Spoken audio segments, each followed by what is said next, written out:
domingo acontece a eleição presidencial na Colômbia. Gustavo Petro, candidato de esquerda, é apontado como favorito ao pleito. Para repercutir esse assunto e o que está em jogo no pleito colombiano, nós conversamos agora com José Reinaldo Carvalho, que é jornalista, secretário-geral do Sebrapaz, o Centro Brasileiro de Solidariedade aos Povos e Luta pela Paz, e editor internacional do Brasil 247.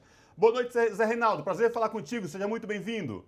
Boa noite, Cosmo Silva, boa noite, Ana Rosa e todo o público da TVT. Para mim é uma honra estar aqui conversando com vocês sobre tão importante acontecimento na vida sul-americana. Perfeito. Zé Reinaldo, eu vou te pedir licença, por favor, antes da gente começar o nosso bate-papo sobre a eleição na Colômbia, para a gente ver aqui um vídeo um dos últimos comícios aí do Petro, onde a população foi às ruas em apoio à candidatura de Gustavo Petro e a gente já começa a bater o papo, tudo bem? Perfeito. Vamos conferir o vídeo então, gente. Johanna, ¿usted vio la manifestación de Gustavo Petro en la Plaza de Bolívar? Impresionante, Julio. Demasiada gente. No le cabe a nadie. Demasiada gente. Impresionante de verdad esa manifestación de Gustavo Petro que era pues su cierre de campaña. Muchísima Pero gente. impresionante, impresionante, impresionante. Y lleno no solo en la plaza, sino también alrededor de la calle Séptima. Todo estaba lleno. No. Gustavo Petro es un ídolo de masas indiscutible, indiscutible. No sé qué piensen los encuestadores, en fin, pero en el cuerpo a cuerpo, En la calle él es en la calle no existe, y en la gente joven Sí. no tiene competidor, No. no tiene competidor. Es impresionante el fenómeno de Gustavo Petro. Zé Reinaldo, como a gente acabou de ver aqui esse vídeo com esse comício, milhares às ruas em apoio à candidatura de Gustavo Petro, os nossos ouvintes da Rádio Brasil Atual não conseguem ter a dimensão, mas eu queria repercutir contigo, a partir deste vídeo, de um dos comícios de Gustavo Petro, o quanto a população colombiana foi às ruas em apoio à candidatura de Gustavo Petro. Exatamente. Este é um comício que reuniu multidões na Praça Simão Bolívar, cujo nome é uma homenagem ao libertador de vários países latino-americanos e, sobretudo, a Venezuela e a Colômbia. E foi o comício de encerramento da campanha realizado há poucos dias. Na Colômbia eles têm uma semana praticamente sem nenhuma atividade de campanha, assim, de massas. E esse comício, de fato, expressou o grande respaldo popular que o candidato Gustavo Petro, líder da coalizão Pacto Histórico, que reúne um conjunto de forças progressistas de esquerda e centro-esquerda, atestando a sua capacidade de liderança e as potencialidades da sua candidatura, que está despontando como uma provável vencedora, com certeza estará no segundo turno e desponta como uma provável vencedora do pleito. Uhum. E, Reinaldo, a gente vem acompanhando essa condição do pacto histórico se colocar à frente nas eleições, mas aqui nos últimos dias a gente viu uma reviravolta, né? Algumas articulações da direita radical, inclusive, se organizando, uma hostilidade, pelo menos pelas informações que nos estão chegando aqui, uma hostilidade nas ruas. Há algum risco, algum perigo de uma tentativa de golpe por parte da direita nessa eleição presidencial lá na Colômbia? Bom, ultimamente tem se falado muito sobre isto. Houve, de fato, uma série de episódios preocupantes, como você mencionou, Ana Rosa. Vários militantes da campanha do Gustavo Petro, inclusive alguns coordenadores, chegaram a ser ameaçados de morte, chegou a haver um sequestro, chegou a haver numa cidade do Nordeste da Colômbia, na região de Antioquia, a decretação pelo prefeito local do estado de emergência, alegando que ali havia muita presença de ex-guerrilheiros da Farc, guerrilheiros do ELN e também grupos paramilitares e narcotraficantes. Então houve, de fato, uma série de episódios e a criação de um clima de alarmismo. Além disto, houve, de maneira inusitada, a tentativa do comandante do Exército, o general Eduardo Zapateiro, de intervir politicamente na campanha. Ele trocou acusações com o candidato Gustavo Petro, fez ameaças, algo que, inclusive, despertou a insatisfação de todos os setores políticos, inclusive os candidatos da centro-direita e da direita, inclusive o principal concorrente, o Federico Gutierrez, foi obrigado a se manifestar, porque não é usual na Colômbia a participação dos militares na vida política. Isso é algo curioso, diferente de outros países sul-americanos, onde houve golpes militares. Na Colômbia é um país militarizado, porque houve, e ainda em certos aspectos há, uma guerra interna, mas do ponto de vista da presença das Forças Armadas na vida institucional do país, não tem havido, durante décadas, interferência. Então, isso causou um grande espanto. Houve, inclusive, uma mobilização política e social para punir esse general, ele chegou a ser advertido, de maneira que, até agora, são muitos rumores que têm acontecido e muitos fatos assim que tumultuam a vida política, mas não há ainda indícios claros de se as Forças Armadas poderão aplicar algum tipo de golpe. Mas, num país conflagrado como a Colômbia, podem acontecer coisas fora, digamos assim, da institucionalidade. Ninguém está a salvo de uma ação de grupos paramilitares, por exemplo, uma ação de grupos de narcotraficantes. Então, as forças democráticas colombianas se põem em guarda e em vigilância para qualquer eventualidade.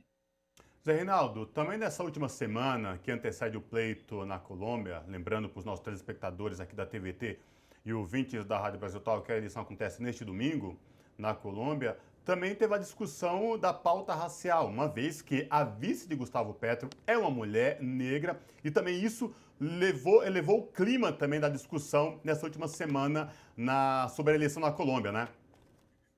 Exatamente. A chapa liderada pelo Gustavo Petro tem esta vantagem de ser uma chapa que, por um lado, é liderada por um político experiente de esquerda, progressista, e que tomou em suas mãos a luta por uma Colômbia mais humana, uma Colômbia de direitos sociais, uma Colômbia democrática, colocou no centro da sua campanha eleitoral a luta democrática e, ao mesmo tempo, conta com esse aspecto muito atual e muito necessário num país como a Colômbia, que é o aspecto da diversidade. Primeiramente, de gênero, porque se trata de uma mulher combativa, diversidade racial e também porque abraça as bandeiras ambientalistas. Não nos esqueçamos de que a Francia Márquez ela é uma líder ambientalista, inclusive recebeu já prêmios internacionais por sua dedicação a esta causa. E exatamente por conta dela ser uma mulher negra, ela tem sido também alvo de uma série de ataques misóginos, racistas, e que é algo, naturalmente, nós estamos vivendo isso aqui no Brasil por conta das forças de extrema-direita que têm utilizado esse tipo de pregação. Então, a gente vê que trata-se de um assunto que vai se espalhando por diferentes países e, portanto, é de enaltecer que o candidato progressista, ou a chapa progressista, esteja abraçando a causa feminina, a causa antirracista e a causa ambientalista, tudo isso junto com a causa da democracia, dos direitos humanos, dos direitos sociais e da paz com estabilidade na Colômbia, porque ela vem da assinatura de acordos de paz e que muita coisa dos conflitos sociais na Colômbia ainda estão ligados a esse assunto do não cumprimento por parte do governo dos acordos de paz. Uhum. E, Reinaldo, a gente teve no ano de 2019, 2020, 2021, uma efervescência de manifestações na Colômbia, né? A população indo às ruas contra projetos de leis impopulares, da reforma tributária, inclusive também contra a ação estadunidense ali na região, porque o Uribe, que é um político colombiano bastante conhecido, é um dos aliados mais fortes aqui da América Latina com governos estadunidenses. E aí eu queria te perguntar o seguinte, o quanto que você avalia que esse processo das manifestações, da ebulição social que teve nesses últimos anos, está incidindo nessa eleição que vai acontecer agora nesse domingo 29?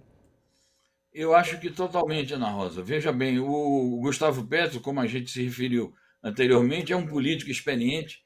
Ele já foi prefeito de Bogotá, tem um grande respaldo popular, tem um grande trânsito entre as forças democráticas do país, mas esta liderança que ele está exercendo na campanha eleitoral e esta possibilidade inédita nas últimas décadas de um personagem como ele vencer as eleições presidenciais, isto está diretamente ligado às manifestações e às grandes jornadas de luta dos últimos 2 anos na Colômbia. Foram meses, foram praticamente 3 meses, 90 dias consecutivos, durante os quais diariamente havia manifestações de massas, com grandes multidões, em todas as cidades principais do país e também nas cidades interioranas, inclusive com repercussão internacional, porque a imigração colombiana na Europa realizava também manifestações em apoio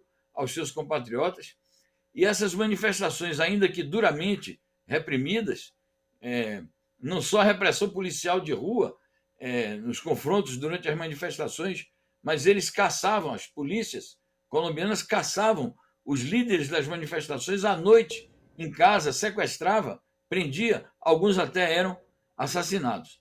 Essas manifestações geraram um verdadeiro caderno de reivindicações em que foram sintetizadas as grandes bandeiras dos direitos humanos, dos direitos civis, dos direitos sociais, dos direitos democráticos, e elas foram objeto de um diálogo bastante profícuo entre as lideranças das manifestações e os círculos políticos, mesmo os círculos políticos de direita.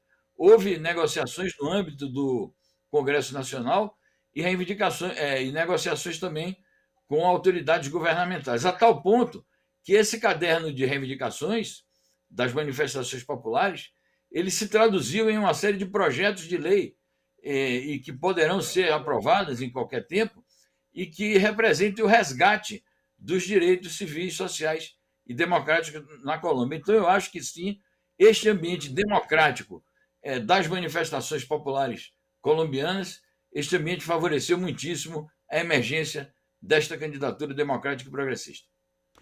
Zé Reinaldo, em caso da vitória de Gustavo Petro, qual ou os principais desafios que ele terá pela frente caso saia vencedor no pleito deste domingo na eleição colombiana? Porque a Colômbia vem passando por um momento muito crítico, né? Economia em frangalhos, a pandemia está aí também, como todos os países do mundo, não só aqui da América Latina, né? Desemprego.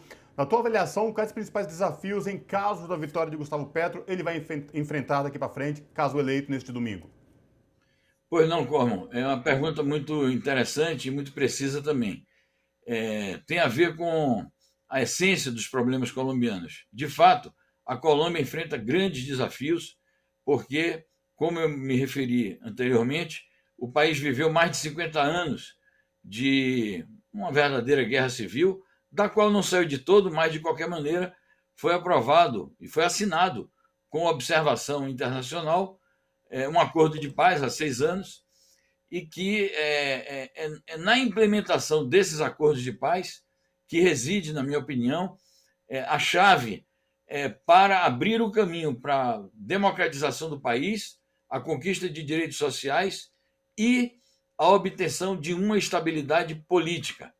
Porque os acordos de paz eles estabelecem exatamente os parâmetros principais, os parâmetros principais para alcançar vitórias políticas nessas direções. Agora, efetivamente, a Colômbia tem uma classe dominante muito reacionária, muito retrógrada. Então, muito provavelmente, essas classes dominantes vão opor, em caso de vitória das forças progressistas, vão opor uma grande resistência a que essas reivindicações sejam atendidas. Acho que no centro de tudo está a democratização da vida do país, democratização com estabilidade e com a realização de conquistas sociais. Evidentemente que no pano de fundo, vocês mencionaram aí, está também essa questão dos laços de dependência da Colômbia com o imperialismo estadunidense. Veja bem, o Álvaro Uribe, que foi o pior governante de extrema-direita que a Colômbia teve, e que até hoje atua como obstáculo ao cumprimento dos acordos de paz, porque o atual presidente é um seguidor do Uribe, ele estabeleceu uma política de simbiose com os Estados Unidos, e já anteriormente os Estados Unidos tinham implantado bases militares ali, mas, por incrível que pareça, o presidente atual dos Estados Unidos, que é do Partido Democrata e que se diz um homem afeito ao diálogo e ao multilateralismo, o governo americano acaba de determinar ou decretar, ou promover a Colômbia ao status de aliado preferencial extra-OTAN dos Estados Unidos. E por que razão? Porque eles acham que a Colômbia é o principal aliado dos Estados Unidos no combate ao que eles dizem pela democratização da Venezuela.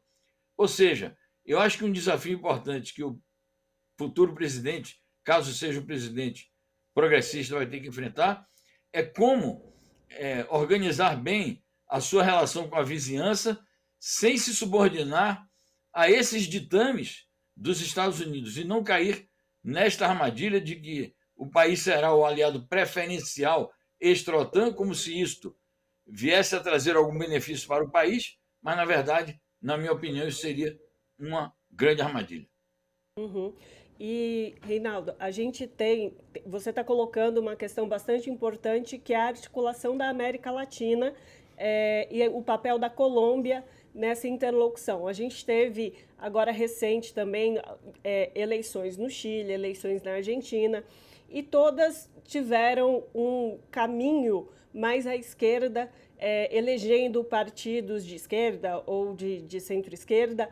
Eu queria te perguntar, nós aqui no Brasil vamos ter eleições agora no segundo semestre, queria te perguntar o que a gente pode aprender com essas eleições que estão acontecendo por toda a América Latina, América Central também, Costa Rica, Honduras. O que a gente pode aprender, de fato, a população brasileira, para a gente ter uma boa eleição em outubro de 2022? Perfeito. A essa lista de países que você mencionou, eu acrescentaria também o México, apesar de que as eleições mexicanas foram anteriores a todas essas que você mencionou, mas ali também tem um governo democrático, progressista, que tem se esforçado para se incorporar, digamos assim, ao rol de presidentes democráticos e que podem, na nossa região latino-americana, incluindo América do Sul, América Central, América do Norte, Caribe, desempenhar um papel em favor da integração e do progresso social aqui na nossa região. Eu acho que duas lições principais a gente pode recolher, entre muitas, né? Claro que cada país tem uma situação peculiar, uma situação própria, mas eu acho que duas lições principalmente. Primeiro, essa questão da mobilização popular. O Chile, que você mencionou, Ana Rosa, também é fruto de uma grande mobilização popular. Foi uma verdadeira rebelião popular. Então, a esquerda e a centro-esquerda foram ao poder no Chile como resultante daquele processo e, naturalmente, o enfrentamento com a extrema-direita, porque a população do Chile não queria voltar a um sistema político, ainda que civil, que se assemelhasse à ditadura militar de triste memória naquele país. Então, por um lado, isso, a mobilização popular. E na Colômbia, nós acabamos de descrever o cenário. Aliado a isso, a formação de uma frente ampla, democrática, popular e progressista. No caso da Colômbia, isso é muito mais nítido. Isso que se chama pacto histórico envolve forças de esquerda, algumas forças, inclusive, herdeiras de tradições revolucionárias. Está ali o Partido Comunista, estão ali várias forças da esquerda propriamente dita, mas estão também, o próprio Petro representa isso, forças de centro-esquerda, forças estritamente democráticas. Há setores do Partido Liberal, que é um partido tradicional da classe dominante, há setores que estão apoiando, de uma maneira ou de outra, mesmo que não organicamente, a candidatura do Petro. Então, eu acho que essa ideia da amplitude, da aliança, da unidade democrática, popular, que reúna também setores patrióticos. Isto é importante. Felizmente, de alguma maneira, isso está acontecendo aqui. Veja que o presidente Lula, pré-candidato, já reúne um arco de alianças bastante amplo, e isso lhe dá amplas condições, como as pesquisas estão mostrando, de vencer as eleições.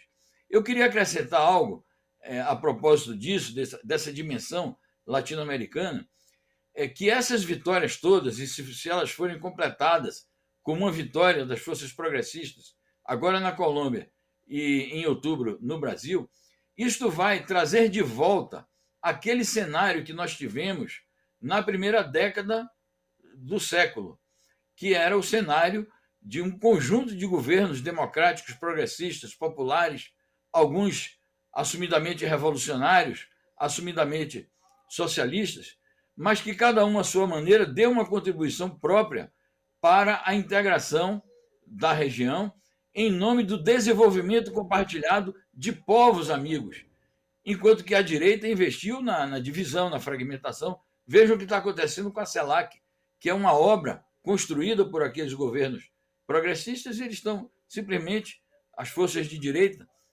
largaram de mão a CELAC. De maneira que eu acho que pode ser uma retomada do processo de integração em nome do desenvolvimento compartilhado, e uma América Latina integrada, unida e forte, ela pode desempenhar também um papel proativo e positivo na luta pela paz mundial, que é algo muito necessário na atualidade. Zé Reinaldo, a gente volta a rever um cenário para a América Latina do que foi lá atrás, como você bem falou agora. Primeiro, tivemos candidatos progressistas que pregavam solidariedade e irmandade entre os povos e união. Depois, um avanço da direita, centro-direita, e agora retoma-se isso em toda a América Latina e alguns países da América do Norte, indo para lá, como você falou, o México, também aqui na América Central. É isso que vai, esse xadrez político está retomando de novo, voltando esse cenário com candidatos progressistas sendo eleitos aqui na América Latina e América Central? Eu acho sim, Cosme, que está apontando para isto. Claro que esses governos não serão a repetição pura e simples do que foram aqueles governos, porque nós estamos diante de desafios novos, o mundo de hoje é um mundo também diferente, há conflitos novos, há realidades muito complexas, os problemas internos em cada país são também, em alguns casos, muito agudos. Vejam, o caso do nosso país, tem muita coisa que precisa ser reconstruída no nosso país. A herança que o Bolsonaro está deixando para o futuro governo, que a gente espera que seja um governo progressista, sob a liderança do ex-presidente Lula, vai ser uma herança mais do que maldita, muito pior do que a que os tucanos deixaram naquele período lá do começo do século, quando o Lula ganhou a eleição pela primeira vez. Então, eu faço essa ressalva de que os problemas não serão os mesmos, portanto, as soluções tampouco serão as mesmas, mas sim, de uma maneira geral, o cenário que vai se desenhando, se essas vitórias todas se confirmarem, é um cenário mais virtuoso, é um cenário mais promissor e aponta para a retomada da democracia, do respeito aos direitos humanos, o protagonismo popular, governos representativos, algo que precisa ser realmente retomado para que a gente abra o caminho para o progresso social, que é o grande desafio latino-americano, é alcançar o progresso social, vencer a pobreza, vencer todas essas tragédias sociais que a gente vive no nosso cotidiano em toda a região. Reinaldo, só para encerrar aqui, o nosso tempo está quase acabando, eu queria voltar a falar do dia 29, que vai ser o pleito exatamente dessa eleição presidencial na Colômbia, e tem vários observadores internacionais indo acompanhar essa eleição em loco, e alguns, inclusive, tendo problema para entrar no país, é isso? Queria só encerrar com essa informação, porque eu acho que ela é muito importante, a gente precisa ficar muito atento a esses detalhes sobre essa eleição, que, como você bem disse, pode ter muita aprendizagem para a gente aqui no Brasil. Eu acho que você está coberta de razão, de fato ocorreram alguns incidentes, nós tivemos notícia de que vários políticos importantes, progressistas da Argentina, do Chile, do Uruguai, foram impedidos de entrar no país. Isso pode estar ligado à tentativa de algum setor mais extremado da direita de criar incidentes para ter pretexto para algo. Então, eu acho que precisa ficar vigilante sobre isso. Ainda anteontem, nós publicamos e comentamos uma notícia de que o próprio presidente atual, Ivan Duque, que é um homem de extrema-direita, estava se queixando, mas eu liberei aqui uma verba para que o Comitê Eleitoral, o Conselho Nacional Eleitoral, contratasse uma auditoria, fazendo um discurso parecido aqui com o do Inominável, né? Mas não contrataram a auditoria e vai ter uma eleição sem auditoria. E o Tribunal Eleitoral, que lá não é um tribunal, eles chamam de Conselho Nacional Eleitoral, disse, não, aqui as coisas estão tranquilas. Então, aparecem esses fatos que podem servir de pretexto, mas a gente não tem elementos ainda para dizer vai ter um golpe, a eleição não vai acontecer.